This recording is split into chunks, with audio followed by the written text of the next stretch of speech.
네, 안녕하세요. 더함공동체교회 매일 5분 묵상. 오늘은 잠언 10장 15절, 16절입니다.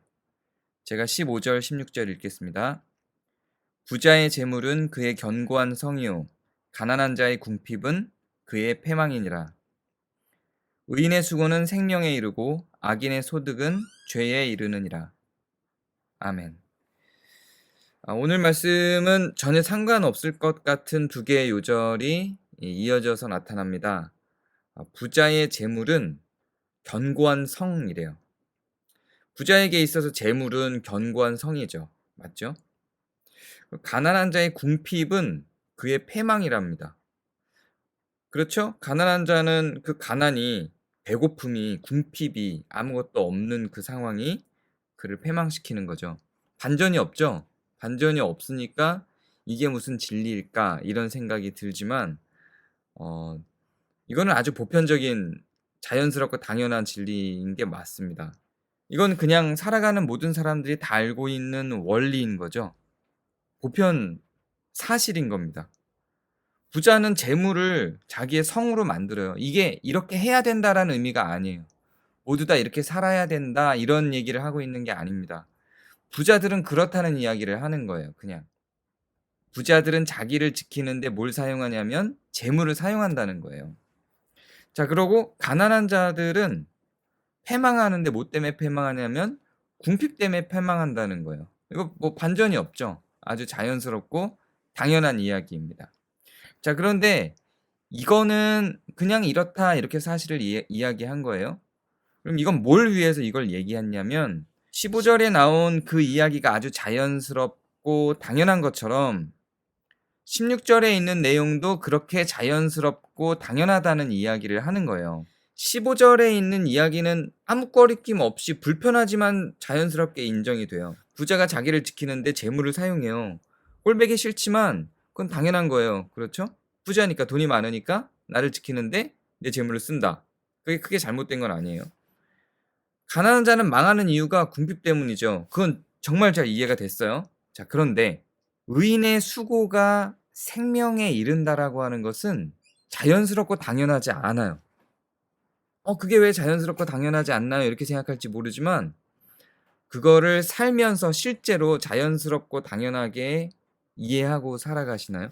의인이 그 의인으로서 의를 지키기 위해서 의를 행하기 위해서 수고를 하는 것이 생명에 이른다. 아주 좋은 결과이다. 그것이 생명이다. 라고 하는 걸 인지하고 살아가시나요? 그러기 힘듭니다. 의로운 행동, 의로운 자들의 수고가 생명에 이른다라는 것들을 모든 사람들이 인지하고 산다면 모든 사람들이 의롭게 살겠죠.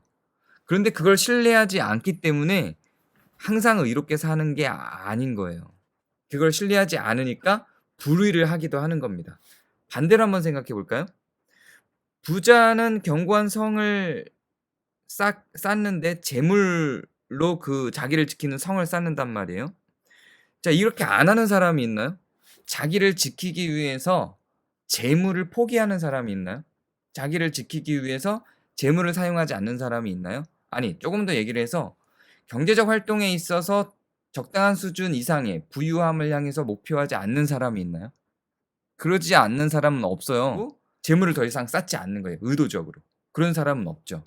매우 자연스럽고 당연하게 자기를 지키는데 재물을 쌓아요. 재물을 사용해요. 그건 너무 자연스럽고 당연하고 이거 여기에는 의심의 여지가 없어요. 자, 그런데 의로운 것이 의로움을 위해서 우리가 수고하는 게 우리를 생명에 이르게 하나? 이렇게 생각할 때는 자연스럽지 않습니다. 의심을 하게 되고 고민을 하게 돼요. 그런 결정을 내려야 할 때는 고민을 하게 돼요. 이게 이해가 안 가신다면 다시 한번요. 돈을 얻기 위해서 수고하시죠. 그러면은 아깝지 않죠. 자, 의의를 얻기 위해서 수고하는 거예요. 그게 아깝죠. 이 이야기를 하고 있는 거예요. 그렇게 재물처럼 의인의 수고를 여기지 않는다는 이야기를 하고 있는 겁니다. 이 두 개가 너무 자연스럽고 당연하다는 것을 이 병렬 구조로 놓고 보는 거예요. 현실 속에서는 악한 행위를 통해서 소득을 얻는 것이 죄에 이른다라는 인식을 하는 사람들이 사실 그렇게 많지 않습니다. 그렇기 때문에 악한 행동을 통해서 소득을 얻는 사람이 끊이지 않고 나타나죠. 그것이 크리스찬이든 크리스찬이 아니든. 그 이유가 무엇이냐면 이것을 가난한 자는 궁핍한 때문에 패망한다는 말처럼 자연스럽게, 부유한 자는 그들이 갖고 있는 재물로 자기를 지킨다는 말처럼 자연스럽게 믿고 받아들이고 살아가지 않는다는 이야기입니다. 생각을 하는 것과 정말로 내 삶 속에서 그것들을 선택하고 살아가는 건 굉장히 다른 거예요. 마치 재물을 얻었을 때의 기쁨처럼 의로움을 위해서 수고한 것이 기쁨이 되고, 마치 재물을 얻기 위해서 내가 모든 에너지를 투자하고 사는 것처럼 그렇게 의를 위해서 수고하고 살아가는지에 대한 질문을 하는 거예요. 마치 가난하면 패망한다라고 우리가 생각하는 것처럼 그렇게 자연스럽게, 가난하면 패망한다고 그렇게 자연스럽게 생각하는 것처럼 악한 행동을 통해서 소득을 얻는 것이 죄에 이른다는 것들을 완전히 인정하고 전혀 악으로부터 멀어져서 살아가고 있는지에 대한 질문을 하고 있는 겁니다. 대부분은 그렇지 못하죠. 그렇지 못한 순간들이 있죠. 그 부분을 이야기하고 있는 겁니다. 우리 눈에 보이지 않고 당장 나타나지 않지만 의를 위하여 하는 그 수고는 마치 우리가 재물을 얻기 위하여 하는 행동만큼이야 당연한 것입니다. 오늘 하루 가운데에서 의로운 수고를 누리는 하루가 되시길 바랍니다. 감사합니다.